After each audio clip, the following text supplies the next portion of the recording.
Bonjour à toutes, bonjour à tous. Ça va le faire. Je vais y arriver. Trouver du sens, retrouver du sens. Je ne sais pas si ça vous est déjà arrivé de vous poser la question dans le cadre professionnel, ou peut-être même ailleurs, de vous demander à quoi ça sert en fait, à quoi je sers. Moi, c'est des questions que je me suis déjà posées, plusieurs fois d'ailleurs, et du coup, c'est de ça dont je voulais vous parler aujourd'hui. Ça marche pas. Ça marche. Déjà, je vais me présenter en quelques mots. Je m'appelle Anne-Sophie Tranchet. Aujourd'hui, je suis lead design à l'incubateur de services numériques de la DINUM pour Direction interministérielle du numérique. Donc, je travaille pour le service public. Avant ça, j'ai été développeuse, photographe de mariage, UX designeuse, formatrice. On peut dire que je me cherche un peu. Et globalement, je cherche toujours un peu à faire sens de tout ça dans mon parcours professionnel. Et donc, c'est de ça que j'avais envie d'aborder aujourd'hui. L'histoire que je veux raconter, elle commence en 2010. Allô. En 2010, je sors d'un master en informatique. C'était 5 années vraiment géniales, pas seulement parce qu'être étudiante, c'est sympa, mais parce que j'ai appris des tonnes de choses. J'ai appris à coder des programmes, j'ai appris à coder des compilateurs qui vont compiler mes programmes, j'ai appris à mettre des trucs sur Internet, j'ai appris comment ça marchait Internet. Donc du plus bas niveau au plus haut niveau, j'ai appris plein de choses et c'était vraiment passionnant. À ce moment-là, pour vous situer un peu le personnage, si on me donnait le choix entre une interface en ligne de commande belle, élégante, automatisable, ou une interface graphique pleine de boutons un peu dégueux, j'avais clairement choisi mon camp. Donc à ce moment-là, je suis développeuse et j'adore ça. J'adore ça parce que ce qui me motive, là où je me retrouve particulièrement, c'est que je me sens utile, notamment par exemple en contribuant à des logiciels libres. Et c'est extrêmement gratifiant, par exemple, d'écrire du code qui va être utilisé ailleurs, en France ou n'importe où dans le monde. Une autre chose aussi qui me plaît beaucoup, c'est que je peux bien faire. J'aime bien faire des trucs bien, je suis un peu perfectionniste. À ce moment-là, quand je suis junior, bien faire, pour moi, ça veut dire tester mon code, le rendre robuste, le rendre dans le temps, que j'ai pas tout à refaire tout le temps. Donc c'est vraiment des sujets qui m'intéressent beaucoup.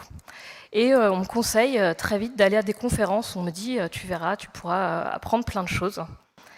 C'est comme ça qu'en 2010, je me retrouve à Paris Web. C'est une conférence à Paris qui parle de web. À ce moment-là, je suis vraiment junior, donc je découvre aussi plein de choses. Ça m'intéresse beaucoup. Et je me souviens particulièrement de cette conférence d'Amélie Boucher, qui s'appelait « Internautes sous surveillance, retour de la réalité pour un web meilleur ». Alors le titre pour moi était totalement cryptique. A priori, il s'agissait de fliquer des internautes. Je ne sais pas si c'est très user RGPD friendly, mais allons-y, on va voir.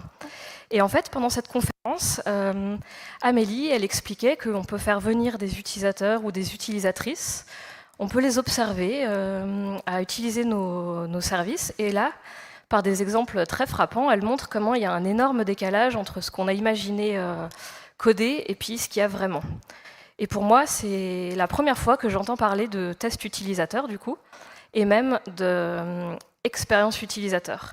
Et c'est une grosse claque pour moi. Alors, c'est un aveu que je vous fais, mais avant ça, j'avais jamais réalisé que je codais pour des vrais gens. J'aurais pu le deviner, hein, mais on m'avait pas dit dans mes études, et moi, j'étais dans mon truc de je code des trucs bien pour moi, mais j'étais dans des environnements où il n'y avait pas forcément de design, et donc c'était vraiment une grosse claque. Je me suis rendu compte que depuis tout ce temps, je faisais du caca globalement. Donc ça m'a fait beaucoup réfléchir. Et au fil du temps, j'ai continué à me dire, en fait, j'ai plein de trucs à découvrir. Donc j'ai continué à aller à des conférences. J'aimais bien aller à des conférences mixtes. Je dis mixtes pour des conférences comme celle d'aujourd'hui d'ailleurs, qui ne sont pas uniquement techniques, mais où on peut aussi explorer d'autres sujets sur lesquels on n'a pas forcément qu'on ne connaît pas. Pendant un moment, mon livre de chevet, ça a été Undercover User Experience Design, dont le sous-titre est assez fabuleux. Ça dit apprenez à faire du très bon travail d'UX avec un tout petit budget, pas de temps et pas de ressources de la hiérarchie. Ça me parlait beaucoup et ça m'a aidé à mettre en place des choses dans mon entreprise où du coup il n'y avait pas forcément de design. Et puis quand même, au bout d'un moment, j'ai commencé à comprendre l'indice que l'univers m'envoyait et je me suis dit, ça m'intéresse un peu ce truc de UX design, je vais essayer de creuser, peut-être que ça pourrait être un métier intéressant. Je vous fais un petit avance rapide jusqu'en 2015.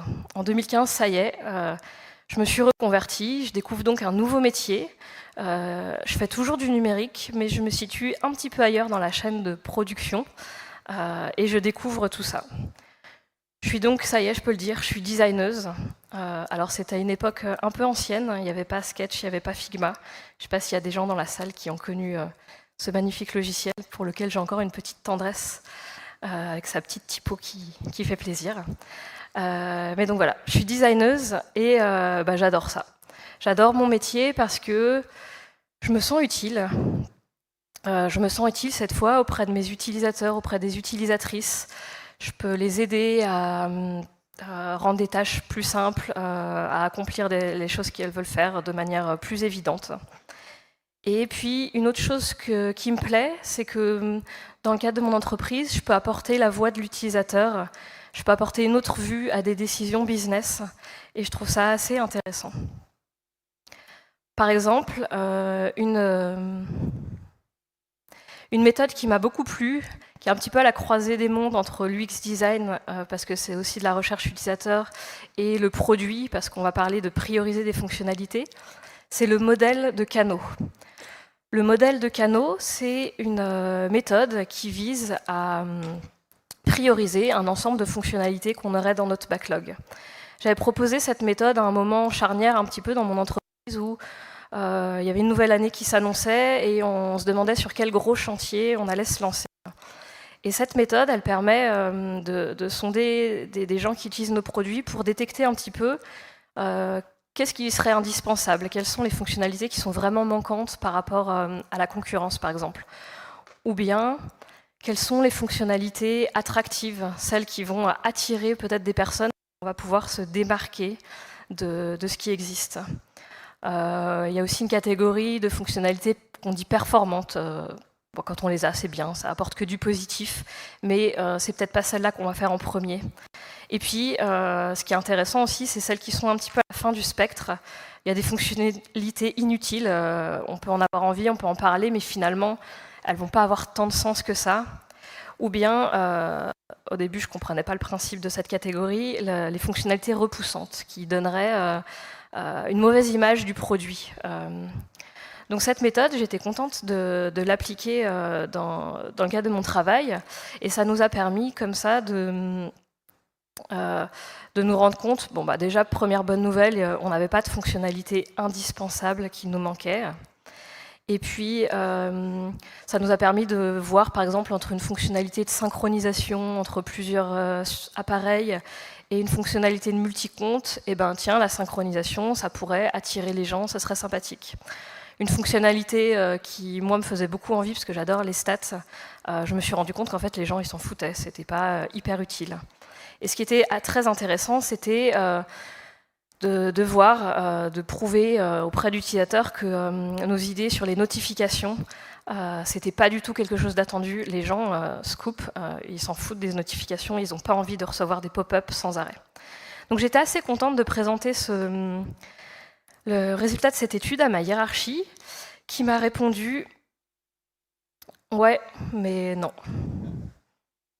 C'est très chouette ce que tu as fait, Anne-Sophie, on te remercie, c'est super. Mais tu comprends, les notifications quand même, les actionnaires nous le demandent beaucoup.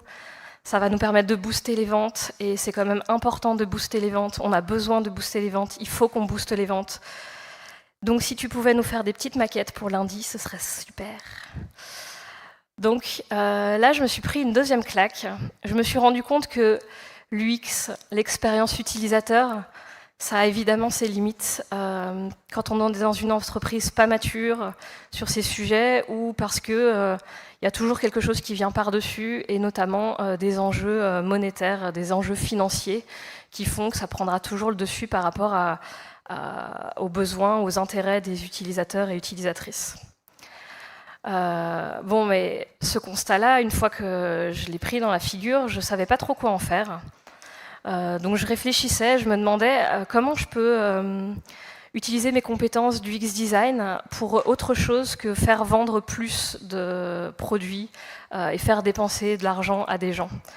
Et je voyais pas trop, mais bon, je continuais ma vie. J'essayais d'extraire une attestation de quotient familial sur la CAF, ou bien j'essayais de déclarer mes impôts, ou bien j'essayais de déclarer le salaire de ma nounou sans me tromper. J'ai réussi une fois en 2 ans. 1 mois seulement, je me suis pas trompée. Et du coup, je me suis dit, il y a peut-être un truc. Ces interfaces-là, elles sont pourries quand même. Et si je cherche un challenge, peut-être que c'est ça que je pourrais faire. Donc je me suis demandé comment est-ce que je peux travailler pour le service public. Encore une fois, je vous fais un petit avance rapide. En 2020, j'ai décidé de me lancer, de quitter ma boîte et de me mettre en freelance. Le premier jour du premier confinement, la France était déprimée. On allait être enfermés pendant quelques semaines ou quelques mois. Et moi, j'étais trop contente parce que c'était le premier jour de ma nouvelle mission pour le service public. J'ai rejoint Betagouv. Betagouv, c'est un incubateur de services numériques qui est intéressant parce que le but, c'est de rassembler des personnes du terrain, de la fonction publique, des agents et des agentes qui travaillent dans la fonction publique, et puis des gens du privé, des fonctionnaires, des prestataires, des freelances, et de construire ensemble des services publics. Et j'adore ça. J'adore ça parce que je retrouve ce que je recherche. Déjà, je me sens utile à la société. Ce qui me plaît, c'est que du coup, on ne va pas chercher à vendre des trucs, mais on va essayer de répondre à des vrais problèmes. Répondre à un vrai problème chez Betagouv, c'est tout un programme. Et l'idée, c'est de faire confiance aux personnes qui sont sur le terrain et de leur donner du temps pour investiguer un problème. Ce qui me plaît aussi beaucoup, c'est que le but, c'est pas de se lancer dans un solutionnisme où le numérique serait une réponse à tout. On prend le temps de creuser un problème et avant d'écrire une ligne de code, de réfléchir sur est-ce que le numérique, c'est effectivement la bonne solution. Et puis, si on a réussi à prouver que le problème, il est réel, il est majeur, il est actionnable, et dans ce cas, ok, on se lance, on monte une équipe et on essaye de construire un produit sur un petit périmètre d'abord et puis de l'élargir nationalement plus tard. Pour vous donner un exemple, s'il y a une personne qui vous dit qu'il y a plus de 5,5 millions de chômeurs en France, effectivement, c'est un vrai problème, mais il est beaucoup trop large pour le résoudre par une politique numérique. Il est un peu trop large pour le résoudre en traversant la rue aussi, mais c'est un autre sujet. Donc ça, c'est pas quelque chose qu'on va faire... c'est pas un problème qu'on va résoudre chez Betagouv. Je vais donner un autre exemple. C'est une personne qui travaille chez Pôle emploi et qui était très frustrée de constater que les personnes qu'elle accompagnait à faire des formations, quand elle les suivait, 1 an après la formation, ces personnes-là n'avaient pas d'emploi. Elle s'est dit, c'est dommage, il manque un truc, peut-être qu'on pourrait faire une plateforme pour les aider à trouver quelque chose, ou je ne sais pas. Donc elle a fait une investigation et elle a fait des entretiens avec des personnes qui étaient concernées, qui avaient fait ces parcours-là. Et en fait, elle s'est rendue compte que les gens, ils cherchaient pas d'emploi. Ils avaient fait certes une formation, mais ils se sentaient pas forcément prêts à continuer sur le monde du travail, où ils n'étaient pas en recherche à ce moment-là.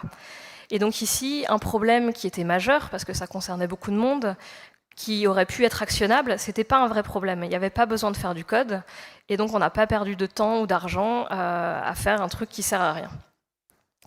Je vous donne un dernier exemple. C'est un problème qui frustrait 2 assistantes sociales qui travaillent dans une maison départementale des solidarités dans le nord de la France. Et elles, dans leur travail au quotidien, ce qui les saoulait grave, c'était les lapins. Les lapins, en version mieux dite, c'est quand les gens ils prennent rendez-vous et qu'ils ne viennent pas, et qu'ils ne s'excusent pas. C'est compliqué d'un point de vue budget, d'un point de vue temps, c'était frustrant. Donc elles ont fait une investigation pour voir si ce problème-là, c'était que dans le cadre de leur travail ou si c'était plus général. C'était évidemment plus général. Il faut que je fasse ma mise à jour technique, blablabla. J'ai un autre backup, vous inquiétez pas pour moi. Je disais quoi? Oui, le problème, elles ont pu constater par des entretiens que ce problème-là, c'était pas que chez elles qu'il y avait, mais c'était vraiment global. Et puis, en creusant, elles ont identifié qu'il y aurait peut-être des pistes de solutions numériques. Par exemple, renvoyer des rappels par SMS aux gens avant le rendez-vous, comme Doctolib le fait, ou bien permettre aux gens de programmer un nouveau rendez-vous si jamais finalement ils ne sont pas disponibles. Et donc, ces deux personnes qui, à la base, ne sont pas du tout dans le numérique. Allô. Ces deux personnes qui ne sont pas du tout dans le numérique, elles ont... Ah, il faut que je remette le focus. Je comprends vite. Elles ont pu voir que ce problème-là, il était réel, il était majeur, il était actionnable. Et donc, elles ont monté une équipe. Elles ont fait appel à des personnes dev, design, etc. pour construire un produit. Aujourd'hui, ce produit, il s'appelle rendez-vous-solidarité.fr. Il est déployé dans quasiment toute la France. Et toutes les maisons départementales de solidarité qui les utilisent, ou les PMI ou d'autres organismes publics, ont réduit le nombre de lapins à 5 ou 6%. Donc il y a eu un réel impact. Et c'est ça qui me plaît chez Betagouv. Il y a environ 200 produits qui sont construits dans l'incubateur. Et tous ces produits-là, ils tâchent de répondre à un vrai problème et on essaie de mesurer l'impact que ça a derrière. Et ça, en termes de sens, c'est très précieux parce que tous les matins, on sait pourquoi on se lève et ce qu'on fait. Alors, je ne peux pas vous détailler les 200 produits, il y en a vraiment beaucoup, mais c'est aussi bien des choses pour le grand public, comme Dossier Facile, qui est une plateforme qui va aider les gens à monter un dossier de location, plutôt que d'envoyer plein de pièces jointes avec pièces d'identité, toute la vie à n'importe qui. Il y a Place des entreprises, qui est un outil plutôt pour les professionnels, pour les dirigeantes et les dirigeants de TPE qui ont parfois du mal à se retrouver dans tous les interlocuteurs qu'on peut leur proposer. Il y a un outil que j'aime beaucoup parce qu'il m'a servi quand j'ai quitté mon entreprise, c'est Code du travail numérique, qui démystifie un petit peu le code du travail numérique, enfin le code du travail qui est un peu touffu. Et il y a des simulateurs notamment qui permettent de voir à quoi on peut avoir le droit quand, selon sa convention, selon son type de contrat, ce genre de choses. Et donc c'est des outils assez précieux. Et ça, c'est juste quelques exemples. Et l'autre chose qui me motive, c'est que je peux faire bien. Et en vrai, c'est pas seulement que je peux faire bien, c'est que je dois faire bien. Aujourd'hui, le service public, il est ce qu'il est. Par exemple, en termes d'expérience utilisateur, côté numérique, il y a des grosses questions.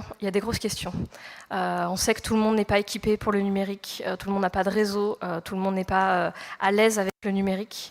Et au-delà de ces enjeux dont Raphaël vous parlera dans la journée, en fait, tout le monde est concerné par ces difficultés. Il y a un chiffre de l'ARCOM de 2022 qui, chaque année, étudie un baromètre du numérique. Et ce chiffre-là m'a particulièrement marqué.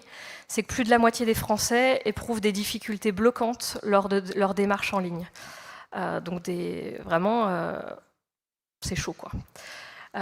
Et plus largement, si on prend un autre exemple, en termes d'accessibilité numérique, pendant un moment, on s'est dit, c'est trop bien, le numérique, ça va nous permettre de résoudre les problèmes de la vie physique.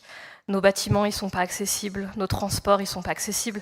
Mais c'est pas grave, les gens, ils pourront faire leur démarche en ligne et puis ça ira. Mais en vrai, c'est pas du tout... On en est loin. Il y a une association qui fait chaque année une analyse sur le million de pages d'accueil le plus vu dans le monde. C'est une analyse automatique, évidemment, sur 1 million de pages. Mais ça donne déjà des informations. Donc vous imaginez 1 million de pages, et si on recherche des problèmes d'accessibilité sur ce million de pages, il y en a seulement 3% qui n'ont pas de problème. Ça ne veut pas dire que ces pages-là, les 3% qui restent, sont accessibles. Parce que si on fait des tests un peu plus profonds, des tests manuels pour voir tout ce qu'on ne peut pas détecter par ordinateur, il y a de fortes chances qu'on trouve des problèmes.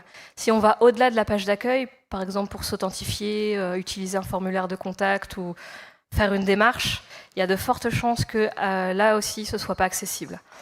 Donc globalement, en termes d'accessibilité numérique, l'état des lieux, il est plus que catastrophique.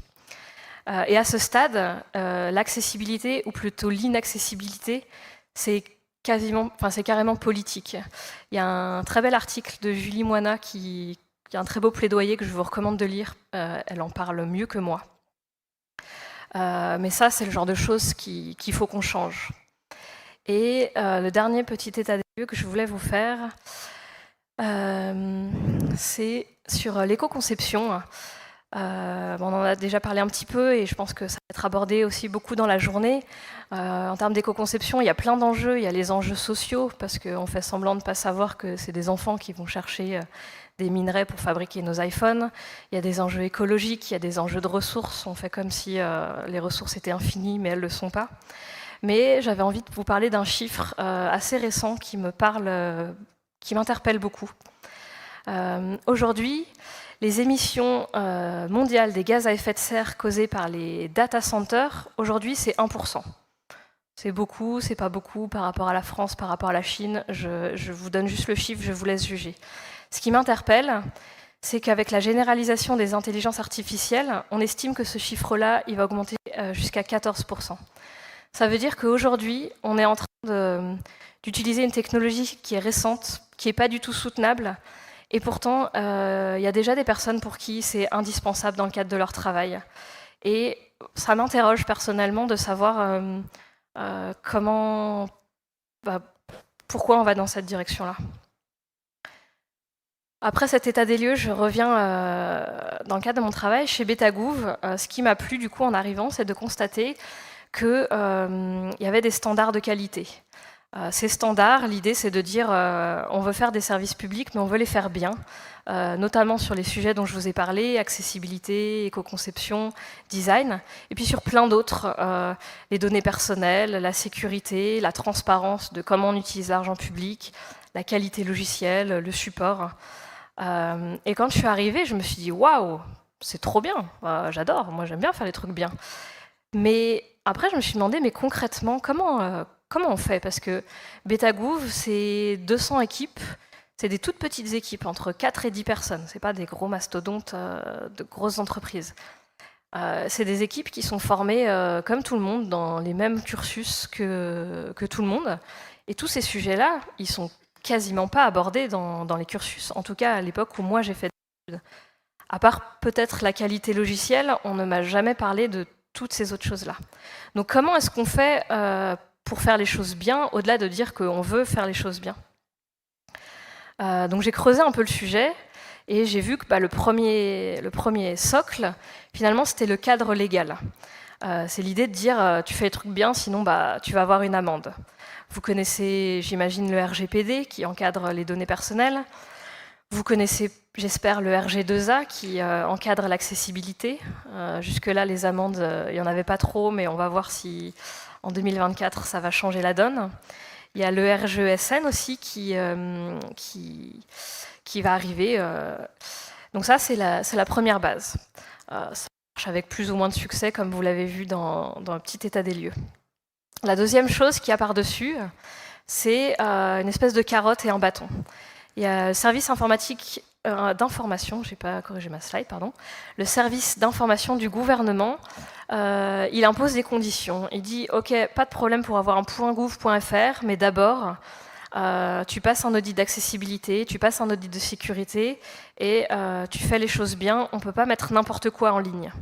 Ça, chez Beta, sur des services nouveaux, c'est quelque chose qui marche plutôt bien. C'est un peu trop tard pour les choses qui sont déjà en ligne depuis des dizaines, des quinzaines d'années. Ça marche bien, mais ça a ses limites, parce que tout ça, c'est des obligations, et les obligations, ça ne dit pas comment faire. Et du coup, finalement, la seule chose qui marche vraiment, c'est d'accompagner les gens et de les aider à le faire. Tous ces domaines-là, c'est des domaines pointus, qui ne s'inventent pas, et pour lesquels on n'est pas nécessairement toujours formé. Et aujourd'hui, ce que je fais chez Beta, c'est justement ça, c'est d'accompagner les équipes à faire des produits, des services numériques qui soient bien conçus, qui soient accessibles. Et je vais commencer à travailler sur le volet éco-conception. Et j'adore ça parce que ça me permet vraiment de reboucler. À la fois, je travaille pour des choses qui ont du sens, et à la fois, je mets du sens aux expertises que je peux proposer. Pourquoi je vous raconte tout ça? Le but, c'est pas de faire un talk inspirationnel et de dire mon parcours, c'est le parcours. Ce que je vous ai raconté, c'est juste mes questionnements, les réponses que j'ai trouvées en fonction de mes appétences. C'est évidemment qu'un exemple et chaque personne a son propre parcours. Là où je trouvais ça intéressant de réfléchir, c'était sur la démarche. On est dans un monde assez bordélique. Et cette quête de sens, de trouver pourquoi on fait les choses, je sais que j'en ai discuté avec énormément de personnes et que cette quête-là, elle est partagée par beaucoup de monde et j'imagine la plupart d'entre vous ici. Et donc, je trouvais intéressant de parler de cette histoire de trouver les graines, les choses qui vont nous faire vibrer et de réussir à tirer les fils de pourquoi ça nous intéresse et comment est-ce qu'on pourrait l'incorporer dans notre travail. Et ce que j'ai appris aussi en faisant cette conf, en fait, c'est que c'est un processus qui n'est jamais terminé. Dans 3 mois, dans 3 ans, je pense que le service public ou même le numérique, ça ne répondra plus à ce que je recherche. J'aurais besoin de faire autre chose. Et en fait, ça ne m'inquiète pas. Ça ne m'inquiète pas parce que je sais que sur le chemin, je vais faire des rencontres avec des gens qui sont passionnés et du coup qui sont passionnants. Et je vais découvrir des nouvelles approches, des nouvelles manières d'aborder les choses, que ce soit dans des thématiques comme l'accessibilité et l'éco-conception, ou des choses que j'imagine pas encore aujourd'hui. Et du coup, je suis sincèrement convaincue qu'une journée comme aujourd'hui, avec des personnes, des speakers qui nous attendent et qui sont prêts à partager avec nous des sujets qui les passionnent, je pense que c'est le meilleur moyen de récolter des graines ou de se prendre des tartes dans la gueule, selon vos préférences. Et donc, je vous souhaite un très bon Bordeaux.io et une bonne recherche de sens. Merci.